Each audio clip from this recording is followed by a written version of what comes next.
আন্দোলনের নামে একটা দেশকে ভাগ করার যে চেষ্টা গত 3 দিন ধরে দিল্লিতে চলছে, এখনো পর্যন্ত প্রধানমন্ত্রী যথেষ্ট সংযমের পরিচয় দিয়েছেন। আমরা প্রত্যেকে দেখেছি পাকিস্তান বা ইন্দোনেশিয়াতে কিভাবে ছাত্র আন্দোলন দমন করা হয়েছে, রাস্তায় লাশ বিছানো ছিল 100-150। সেখানে এখনো পর্যন্ত কোনো রকম কোনো কড়া পদক্ষেপ না নেওয়ায় ক্রমশ কিন্তু পেয়ে বসছে সবাই। দেখুন, এই যে ক্যারেক্টারগুলো প্রমিনেন্ট হচ্ছে, এরা গত কয়েক বছর ধরে সেম টাইপেরই এই ধরনের বিধ্বংসী বিচ্ছিন্নতাবাদী আন্দোলনে নেতৃত্ব দিয়ে আসছে। কিছু লোক একটু চুপ হয়েছে, তারাও আসবে আস্তে আস্তে। আন্দোলনজীবী নাম দেওয়া হয়েছিল যাদের, সেই লোকগুলো কিছু না কিছু ইস্যু নিয়ে এসে কিছু ইনোসেন্ট লোককে সামনে করে বারবার দেশে একটা উৎপাত তৈরি করে সরকারকে বিব্রত করার চেষ্টা করে। আর সহজ টার্গেট হচ্ছে পার্লামেন্টে যখন সেশন চলে, সবার নজর থাকে, প্রেস থাকে, সেই জন্য সুযোগটাকে বেছে নেওয়া হয়। তো এরা অনেক চেষ্টা করেছে পাকিস্তান বানাবার, বাংলাদেশ বানাবার, নেপাল বানাবার, শ্রীলঙ্কা বানাবার, কিন্তু সফল হয়নি, এবারেও হবে না। কিষাণ আন্দোলনের যে পরিণতি আমরা দেখেছি, সেই একই কুশীলবরা যারা কিষাণ আন্দোলন করে, তারা ছাত্র আন্দোলন করে, তারা মহিলা আন্দোলন করে, এরা হচ্ছে পেশাদার বিদেশি লোকেদের কাঠের পুতুল।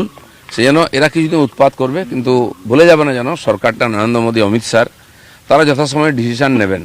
ওরা চাইছে এটা কড়া ডিসিশন হোক, সেটাকে ইস্যু করে আবার সারা দেশে করবে। এদের সঙ্গে দেশের মানুষ নাই, জনতা নাই, তাই বারবার ইলেকশনে হারে।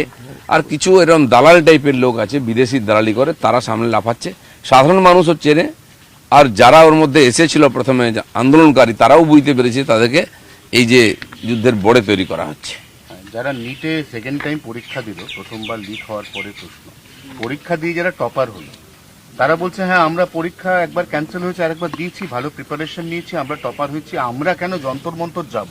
তাহলে যন্তর মন্তরে যারা এখন হাঙ্গামা পাকাচ্ছে, তারা আসলে কারা? তারা তো নিট স্টুডেন্ট নয়। নাই, ওরাই ওই আন্দোলনজীবী যারা বিদেশির পয়সায় লাফালাফি করে দেশে উৎপাত তৈরি করে। প্রায় শেষের দিকে চলে এসছে এরা, কিন্তু ছাত্রদের আবেগকে কাজে লাগিয়ে বারে বারে এরা এই ধরনের ধান্দাবাজি করে।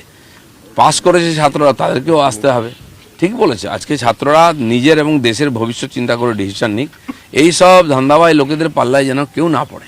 হ্যাঁ, এক্ষেত্রে সব থেকে গুরুত্বপূর্ণ প্রশ্ন, প্রধানমন্ত্রী মোদী তাকে অকথ্য ভাষায় আন্দোলনকারীরা টার্গেট করছেন এবং গালিগালাজ করছেন। একই লোকগুলো, রাহুল গান্ধী মাননীয় মোদীজি তার মা সম্বন্ধে কি বলেছে, এবং যে কটা নেতা দেখছেন বাইট দিচ্ছে, সবাই এর আগেও এই ধরনের ব্যবহার করেছে। এদের লজ্জাও নেই, কারণ এদের পেট চলে অন্য কারো পয়সায়। এরা তার মাইকের স্পিকার হিসেবে কথা বলে। এরা শেষ হচ্ছে, কিন্তু কি আছে, অনেক বিদেশি শক্তি ভারতের ঐক্য, বিকাশ, উন্নয়ন চায় না, তারা এদেরকে বড় হিসেবে ইউজ করছে।